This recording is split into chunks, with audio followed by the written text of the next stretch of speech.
A paz do Senhor Jesus, amados e amadas irmãs, servos e servas do Senhor Jesus. Quero compartilhar uma palavra para a nossa meditação hoje, que está aqui no livro do profeta Jonas, capítulo 4, do verso 1 ao 11. Diz assim a palavra do Senhor: Mas desgostou-se Jonas extremamente disso e ficou todo ressentido. E orou ao Senhor e disse: Senhor, não foi isso o que eu disse, estando ainda na minha terra? Por isso me preveni, fugindo para Tarsis, pois sabia que és Deus piedoso e misericordioso, longânimo e grande em benignidade, e que te arrependes do mal. Peço-te, pois, ó Senhor, tira-me a minha vida, porque melhor me é morrer do que viver. E disse o Senhor: é razoável esse teu ressentimento? Então Jonas saiu da cidade, assentou-se ao oriente da cidade, e ali fez uma cabana, e se assentou debaixo dela, à sombra, até ver o que aconteceria à cidade. E fez o Senhor Deus nascer uma boboreira, que subiu por cima de Jonas, para que fizesse sombra sobre a sua cabeça, a fim de o livrar do seu enfado. E Jonas se alegrou em extremo por causa da boboreira.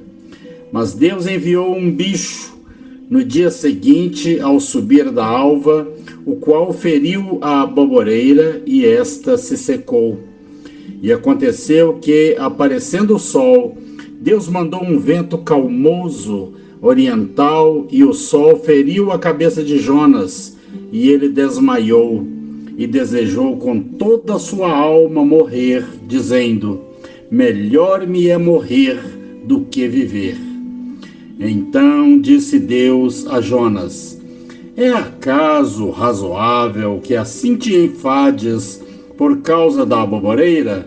E ele disse: é justo que me enfade, a ponto de desejar a morte. E disse o Senhor: tiveste compaixão da boboreira, na qual não trabalhaste, nem a fizeste crescer, que em uma noite nasceu e em uma noite pereceu. E não hei de eu ter compaixão da grande cidade de Nínive, em que estão mais de 120 mil homens, que não sabem discernir entre a sua mão direita e a sua mão esquerda, e também muitos animais? Eu quero compartilhar com os irmãos essa palavra sob o seguinte tema: a cura para um coração amargurado com Deus. Eu creio, meus irmãos, minhas irmãs, que não há nada mais perigoso para um cristão do que carregar ressentimento contra Deus. Contudo, existe um crescente número de crentes dentro e também fora da igreja que estão amargurados, ressentidos, irritados com o Senhor. Eles podem até nem admitir que estão assim, mas no íntimo eles estão mantendo um tipo de amargura contra Deus. Por quê? Eles acham que Ele não está interessado em suas vidas ou em seus problemas pessoais. Estão convencidos que Ele não se interessa, porque Ele não respondeu a uma oração persistente, feita em particular, ou porque Deus não agiu de forma favorável para beneficiá-lo. Tem uma carta de um jovem que, preso em uma cadeia, exemplifica bem esse postulado. Esse rapaz ele foi condenado pela justiça e nós temos uma ideia dessa situação exatamente pela forma como ele se reporta nessa carta.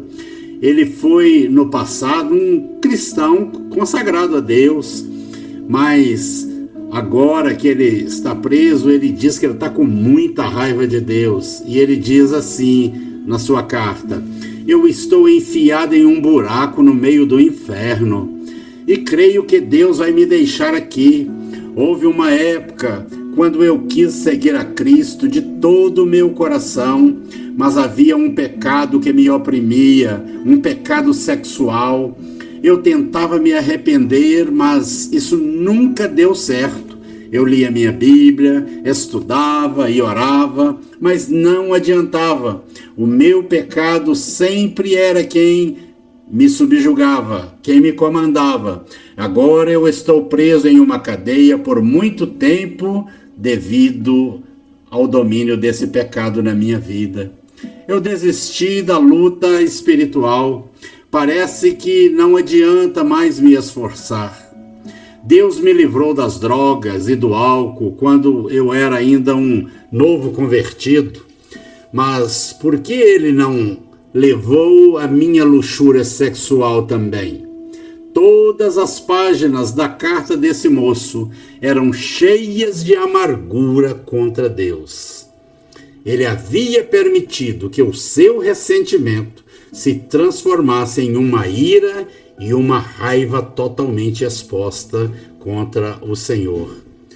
Quando nós olhamos, amados e amadas irmãs, hoje nós vemos que à nossa volta, dentro da nossa própria igreja, existem pessoas assim, que estão iradas, e existe até mesmo entre ministros, pastores, obreiros, um número crescente de pessoas dentro de várias denominações que também ficaram desiludidos, desgastados e culminaram zangados com Deus.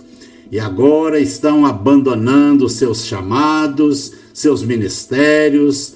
Quando se pergunta a essas pessoas por quê, a resposta deles é sempre assim: eu fui diligente, eu fui fiel a Deus, eu dei o melhor de mim, mas quanto mais eu me esforçava, menos resultados eu via. A minha congregação não era reconhecida. Todas as minhas orações pareciam ser em vão. Chegou uma hora em que tudo aquilo que eu pregava parecia falso, pois não estavam funcionando na minha própria vida. Agora eu estou deixando o ministério, deixando a obra, até que eu consiga resolver essas coisas na minha vida. Eu tenho aprendido, amados e amadas irmãs, ao longo do meu caminhar, das muitas lutas, angústias e desafios, provações pelos quais eu tenho passado ao longo dos anos, que são poucos os ministros que entram por um caminho como esse e que depois voltam. E por quê? Porque eles se agarram com muita força, com muita ênfase à sua irritação contra Deus. O seu ressentimento torna-se crônico e eles dizem: eu fiz tudo certo, mas não aconteceu nada da maneira que eu esperava. Eu fui fiel a Deus, mas Ele falhou comigo. É provável que muitos de nós também, que estejamos ouvindo esta palavra agora, estejamos cultivando esse mesmo ranço, essa mesma amargura, esse mesmo ressentimento em nossos corações. É muito provável que nós estejamos abrigando esse tipo de mágoa no íntimo da nossa alma e estamos guardando dentro de nós, envenenados, uma amargura semelhante contra Deus. E eu quero compartilhar com vocês razões porque as pessoas se amarguram contra Deus. Eu tinha tudo para ser um homem extremamente amargurado contra Deus, porque eu passei por muitas lutas, eu orei por muitas coisas, eu busquei a face de Deus com choro, com lágrimas, com jejum, com súplicas e orações, e nada do que eu busquei, Deus atendeu da forma como eu pensava que Ele iria atender. Eu tinha tudo para ser um drogado, quanto mais, ser um beberrão inteiramente inveterado, ser um depressivo crônico, uma pessoa extremamente rabugenta, casmurra, entojada. Porém, não foi esse o caminho que Deus me conduziu, porque eu inclinei o meu coração para aceitar a correção e aquilo que Ele estava me ensinando. E eu aprendi que Deus quer curar o nosso coração de toda amargura que nós nutrimos contra Ele. Não vou dizer para você que eu não tive esse sentimento, eu tive também esse sentimento, fui tentado a ficar com raiva do meu Deus, fui tentado a questionar a Deus o porquê das minhas derrotas, dos meus fracassos, mas eu aprendi 4 razões por que nós nos amarguramos contra Deus. A primeira razão, e nós vemos aqui nessa experiência de Jonas, é porque nós nos rebelamos contra um propósito eterno que Deus tem para a nossa vida. Nos rebelamos contra o seu propósito eterno para a nossa vida. Nós vimos aqui em Jonas, no capítulo 1, verso 3, e Jonas se levantou para fugir de diante da face do Senhor para Tarsis. Muitos de nós também estamos fugindo de um projeto, de um propósito, que no íntimo nós sabemos é o que Deus tem para nós. Estamos nos escondendo no porão do nosso próprio Titanic, que fatalmente irá naufragar. A segunda razão por que nos amarguramos contra Deus é porque nós aceitamos a vontade de Deus de maneira parcial e não a aceitamos incondicionalmente para a nossa vida. Jonas, capítulo 4, verso de 1 a 4, nós vamos ver exatamente isso aí. A palavra de Deus veio a Jonas, e veio a palavra do Senhor segunda vez a Jonas, dizendo: levanta-te, vai para a cidade de Nínive e contra ela levanta a pregação que eu te ordenei. Nós, na realidade, aceitamos o chamado de Deus, mas queremos impor para Ele os nossos métodos. Tem que ser do nosso jeito, sem confiarmos inteiramente nele. Numa biografia que eu li há algum tempo de uns missionários, essa biografia ela tem o título de Adje, ou Edge, e ali nós vemos uma história interessante que ilustra como que a raiva tem um poder destrutivo para, depois de um coração cheio de amargura, afundar a nossa alma num lamaçal de ressentimento. Em 1921, 2 jovens casais da Suécia, eles responderam ao chamado de Deus para ir a um campo missionário africano. Eles eram membros de uma igreja pentecostal e essa igreja enviava missionários para várias partes do mundo. E eles foram enviados então para o Congo belga, onde hoje é conhecido como o Zaire. Os nomes deles eram David e Svea Flood, e Joel e Bertha Eriksson. Svea Flood media apenas 1,42 m de altura. Era uma cantora bem conhecida na Suécia, mas os 2 casais abandonaram tudo para oferecer suas vidas para o Evangelho. Ao chegar ali no Congo belga, eles estabeleceram contato com o missionário local e depois foram abrindo caminhos com os facões pelo meio do mato até chegar no interior do Congo, infestado de insetos. David e Svea tinham um filho de 2 anos, David Jr., e eles tinham que carregá-lo nas costas. Ao longo do caminho, essas 2 famílias pegaram malária, mas continuaram indo adiante, com grandes zelos e prontos para serem mártires pela causa do Senhor. Quando chegaram a certa aldeia no interior, eles tiveram então uma surpresa. O povo não permitiu que eles entrassem. E disseram aos missionários: não podemos permitir a entrada de nenhuma pessoa branca aqui, pois isso será ofensa para os nossos deuses. Então, as famílias dirigiram-se para uma segunda aldeia, mas lá também foram rejeitados. A estas alturas, não havia mais aldeias na região. As famílias esgotadas e cansadas não tinham agora escolha e tinham que se fixarem ali naquele local. Abriram uma clareira no meio da floresta, próximo de um monte, construíram ali umas cabanas de barro e ali eles passaram a morar. Com o passar dos meses, todos eles começaram a sofrer de solidão, de doenças e de desnutrição. E o pequeno David Jr. se tornou enfermo. Eles não possuíam nenhum relacionamento com quaisquer dos aldeões.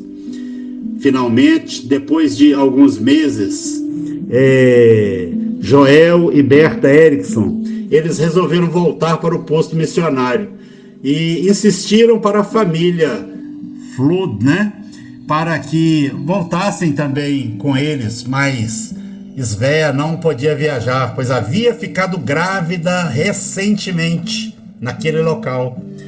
E agora sua malária havia piorado, e além de tudo isto, David disse: desejo que a minha criança nasça na África. Eu vim para dar a minha vida aqui. Então a família Flood simplesmente se despediu e os seus amigos iniciaram a volta de 160 quilômetros, abrindo caminho pelo mato.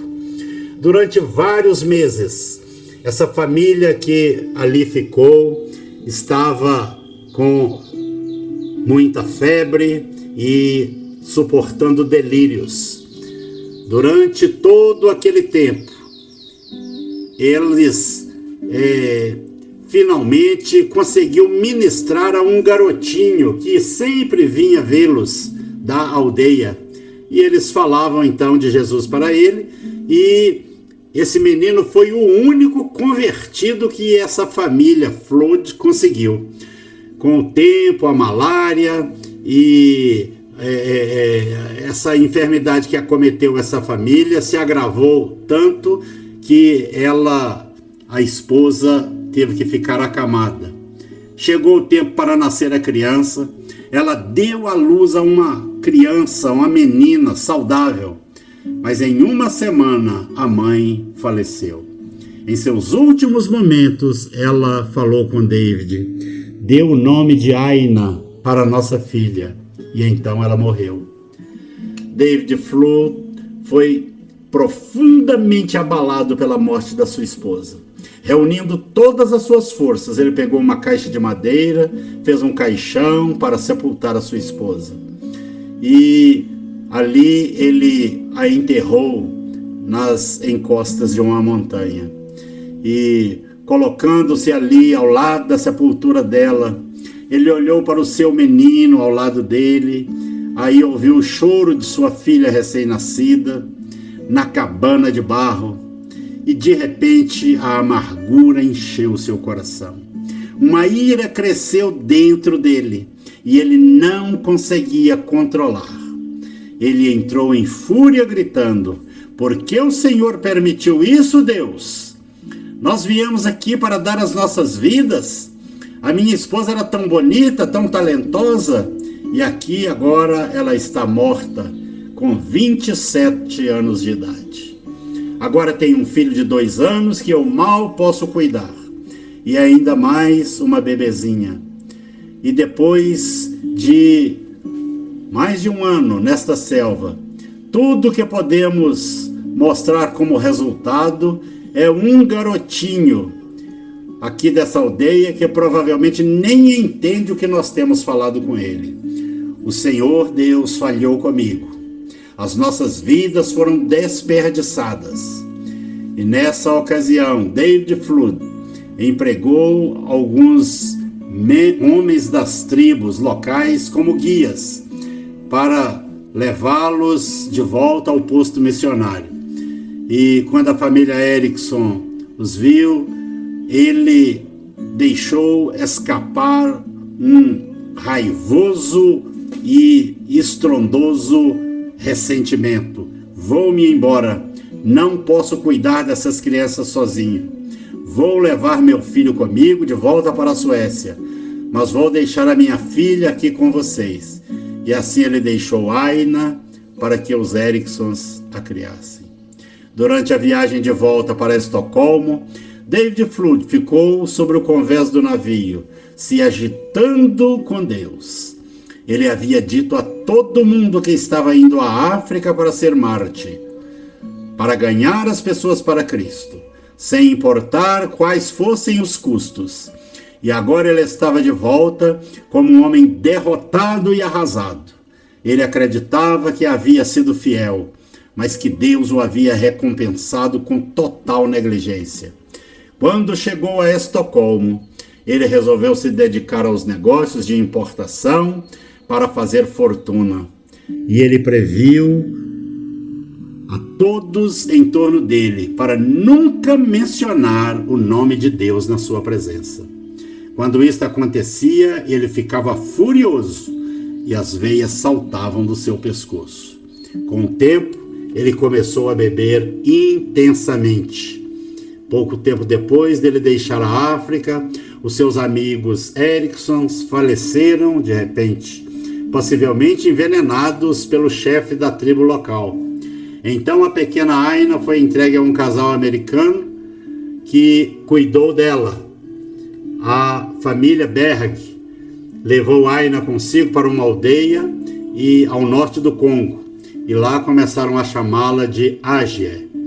E logo a pequena Ágia aprendeu a língua Swahili e brincava com as crianças do Congo. Quando a família Berg foi de férias para a América, eles levaram Ágia com eles para a região de Minneapolis. Com o desenrolar dos acontecimentos, eles acabaram ficando lá.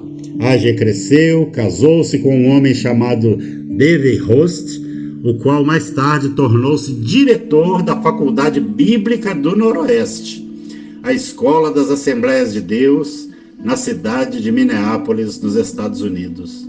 Durante alguns anos, Ágia, já adulta, tentou fazer contatos com seu pai, porém sem resultado. Ágia nunca soube que o seu pai havia se casado novamente, dessa vez com a irmã mais nova de Svea, uma pessoa que não servia a Deus. E agora ele tinha 5 filhos além de Ágia, 4 filhos e uma filha.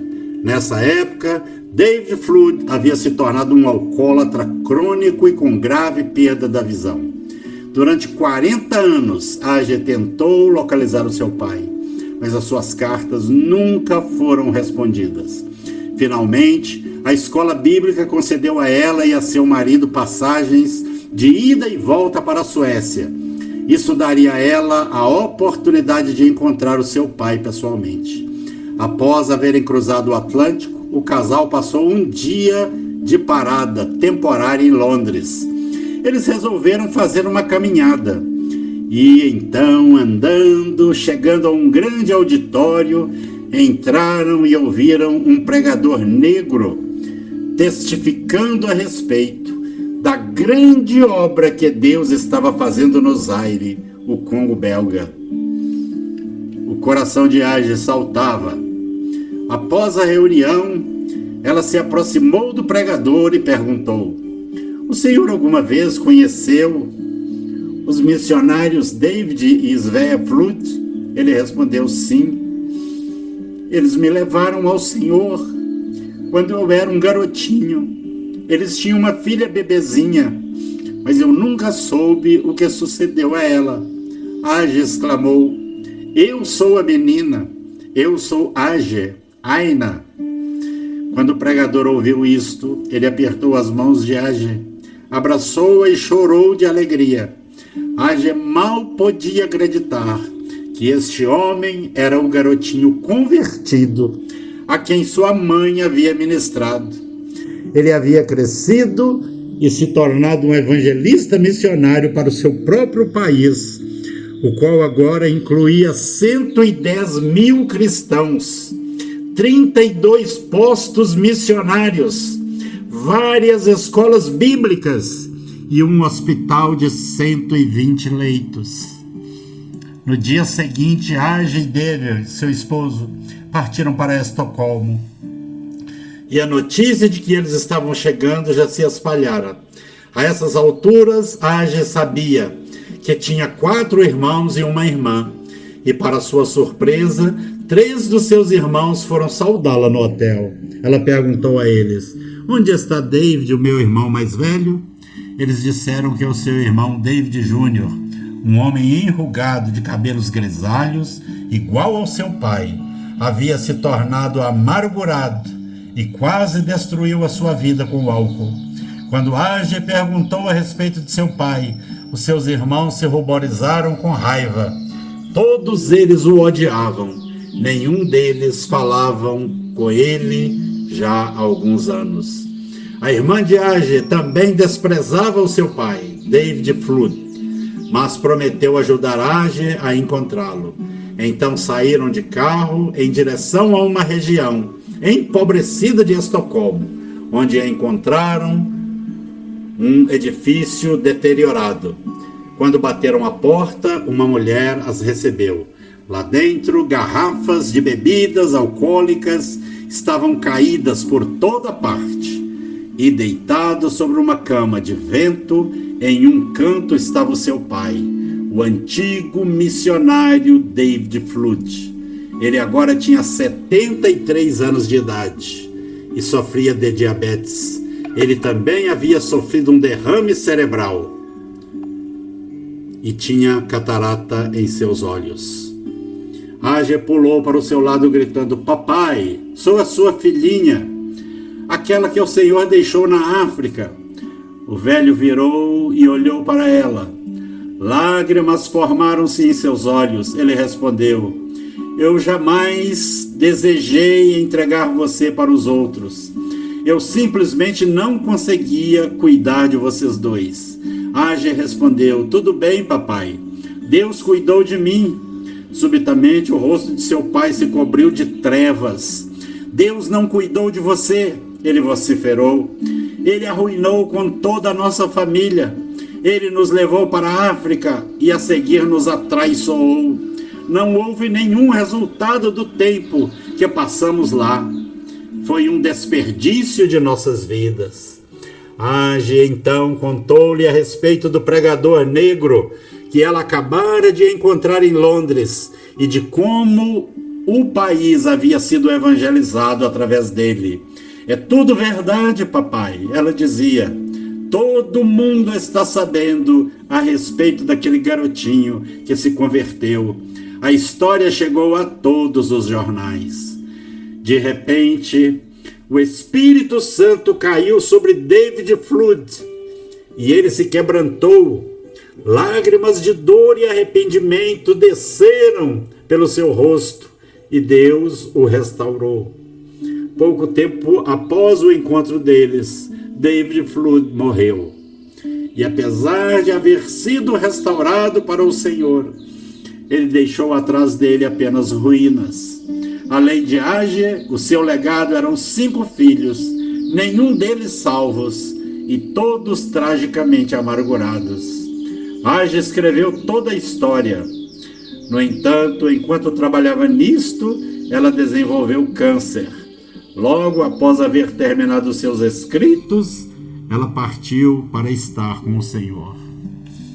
Amados e amadas irmãs, a terceira e última causa, ou penúltima causa, de por que nós ficamos amargurados com Deus, é porque os pensamentos de Deus não são mais altos do que os nossos, e seus métodos são mais sábios do que os nossos. Em Jonas 3:10 e 4:1 está escrito assim: Deus viu as obras deles, como se converteram do seu mau caminho, e Deus se arrependeu do mal que tinha dito que eles faria e não fez. Mas Jonas desgostou-se extremamente disso e ficou ressentido. Esse moço ficou ressentido porque ele queria ver Deus destruir a cidade de Nínive. Mas Deus poupou a cidade. E Deus teve compaixão daquele povo. E isso foi a causa da amargura de Jonas. David Flood representa muitos cristãos dos nossos dias de hoje. Eles foram desapontados, rebaixados, e agora estão cheios de ira, de raiva, de ressentimentos contra Deus. Jonas recebeu um chamado missionário vindo de Deus. Ele foi para Nínive para pregar a mensagem de julgamento que Deus lhe deu. A cidade seria destruída em 40 dias. Após haver trazido a mensagem, Jonas sentou-se sobre um monte, aguardando que Deus começasse a destruição. Mas quando os 40 dias passaram, nada aconteceu, porque Nínive se arrependera e Deus havia mudado de ideia quanto a destruí-los. Isso trouxe para Jonas um grande desgosto. Ele ficou irado. Ele clamou: Senhor, tu me traístes. Tu colocastes um chamado em meu coração para vir aqui pregar sobre julgamento. Todos em Israel ficaram sabendo, mas agora tu mudaste tudo sem me avisar. Estou parecendo um falso profeta. Jonas se assentou sob o sol quente, amuado, casmurro, irritado com Deus. Contudo, em sua misericórdia, Deus fez nascer uma planta para proteger Jonas do calor. Está aí em Jonas 4:6. Para que fizesse sombra sobre a sua cabeça, a fim de o livrar do seu desconforto. Essa palavra desconforto, meus irmãos, aqui significa desprazer, desapontamento. Em outras palavras, Jonas estava desconfortável porque as coisas não haviam corrido como ele planejava, como ele queria. Deus havia mudado o seu curso e o orgulho de Jonas ficou ferido. É aqui que se inicia a maior parte da raiva, do ressentimento, da amargura que as pessoas nutrem contra Deus, com um desapontamento. Deus pode nos chamar, nos dar um objetivo e nos enviar, mas Ele pode fazer mudanças sem nos incluir em seu plano soberano. E então, quando as coisas não correm como havíamos planejado, podemos nos sentir desorientados e até mesmo traídos. Ao chegar a este ponto, Deus compreende o nosso choro de dor e de confusão. Afinal de contas, o nosso choro é humano e não difere do clamor de Jesus sobre a cruz: Pai, por que me desamparastes? Mas se nós continuamos a alimentar um espírito de amargura, de raiva, de irritação, isso produzirá ira em nosso interior, e Deus nos fará a mesma pergunta que fez a Jonas: é razoável esta tua ira? Aí no verso 9. Em outras palavras, você acha que tem o direito de ficar zangado? Jonas respondeu: eu tenho todo o direito de ficar zangado, até o dia em que eu morrer. Ele respondeu: é razoável a minha ira até a morte. Aqui estava um profeta tão exasperado, tão irritado, tão cheio de ira, de amargura contra Deus, que ele chegou a dizer: Não me importa se eu viva ou se eu morra, o meu ministério é um fracasso e todo o meu sofrimento foi em vão. Passei 3 dias e 3 noites no ventre mal cheiroso daquele grande peixe. Para quê? Deus mudou tudo que se relacionava comigo. Tenho todo o direito de estar zangado com ele. Muitos cristãos, em nossos dias, são como Jonas. Acham que têm o direito de ficarem amargurados e com raiva de Deus, porque as coisas não saíram do jeito como eles pensaram. Eu oro, eu leio a minha Bíblia, eu obedeço a palavra de Deus, dizem. Então, por que vieram sobre mim todas estas lutas? Por que é que eu não vejo as bênçãos de Deus conforme Ele prometeu? Deus falhou comigo. E por último, meus irmãos, a última razão por que nós ficamos amargurados contra Deus. E este é um perigo muito grande. Alimentarmos essa ira, essa irritação para com Deus. A última razão porque nós alimentamos isso no nosso coração é porque nós estamos fora do ponto de consolação. O ponto onde Deus está pronto para nos consolar. Nós saímos fora desse ponto. É possível chegar a um ponto onde nós não seremos mais capazes de sermos tocados pelo consolo de Deus. Esse é o ponto onde nada e ninguém pode nos consolar. Jeremias escreveu, Jeremias 31:15, ele escreveu o seguinte: ouviu-se um clamor em Ramá, pranto e grande lamento. Era Raquel chorando por seus filhos e inconsolável por causa deles, porque já não existem. Na época que Jeremias escreveu essa palavra, Israel estava sendo levado para o cativeiro. Os seus lares haviam sido queimados e destruídos, e todas as suas vinhas foram danificadas. Jerusalém fora reduzida a uma pilha de entulho. Em toda a volta não se via senão ruína e desolação.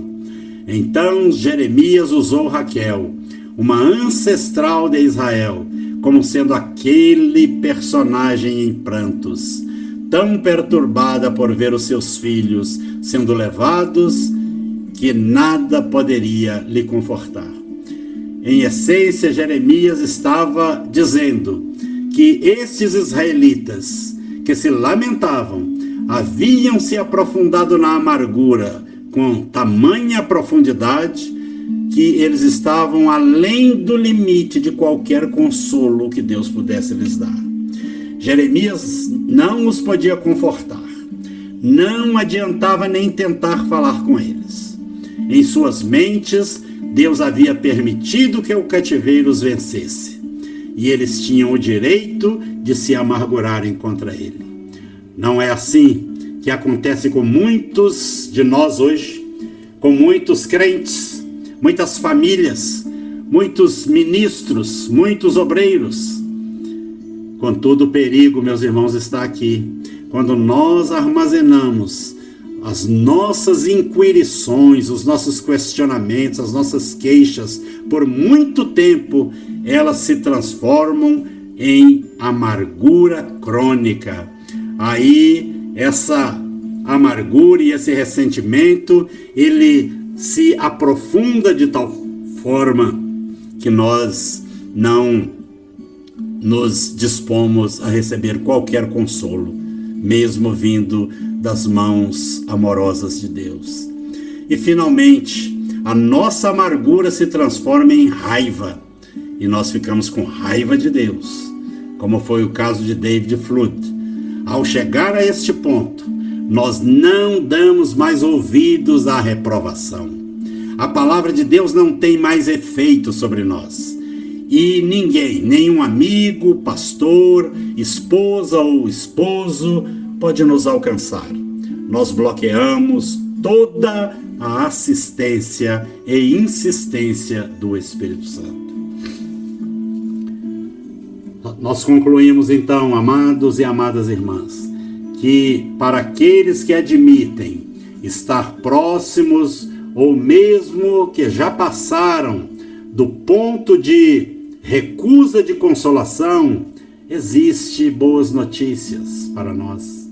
Pessoas que estão empedradas no seu coração, com a mente saturadas de repulsa à voz e à palavra de Deus.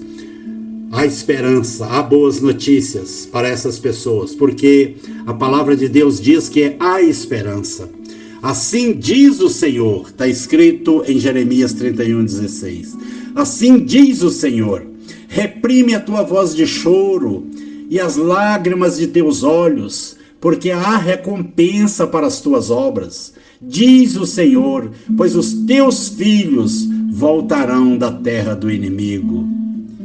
Em outras palavras, o Senhor está dizendo: pare de chorar, pare de se queixar, eu vou lhe recompensar pela sua fidelidade. Portanto, meus amados irmãos e amadas irmãs, sede firmes, inabaláveis e sempre abundantes na obra do Senhor, sabendo que no Senhor o vosso trabalho não é vão. Jesus disse que o que ele faz agora nós não podemos entender, depois entendê-lo-emos. Amados e amadas irmãs, os nossos prantos, as nossas orações não foram em vão ao longo da nossa caminhada e da nossa experiência. Toda a nossa dor e todas as nossas lágrimas foram com um propósito eterno de Deus. Deus está nos dizendo neste momento: vocês pensam que tudo acabou? Vocês enxergam unicamente as suas circunstâncias, o fracasso, a ruína, a falta de resultados. Aí vocês dizem: cheguei ao fim, mas eu lhes digo que é o início. Tenho diante de mim a recompensa, que estou prestes a derramar sobre vocês. Tenho coisas boas em mente no tocante a vocês, coisas maravilhosas. Então, parem com o seu choro, com o seu pranto e levante a vossa face para o alto. Amado irmão e amada irmã, permita que o Espírito de Deus cure toda amargura, toda raiva, toda ira, ressentimento que porventura esteja fermentando no seu coração e esteja embaçando a sua mente e obstruindo os seus olhos de ver adiante de você mesmo. Permita que Deus restaure agora o seu coração, a sua vida, de toda desolação que te cerca. Ele tem coisas boas em mente para mim, para você, para cada um de nós, porque Ele se torna galardoador dos que o buscam. Que o Senhor te abençoe, que o Senhor te guarde. Amém e amém.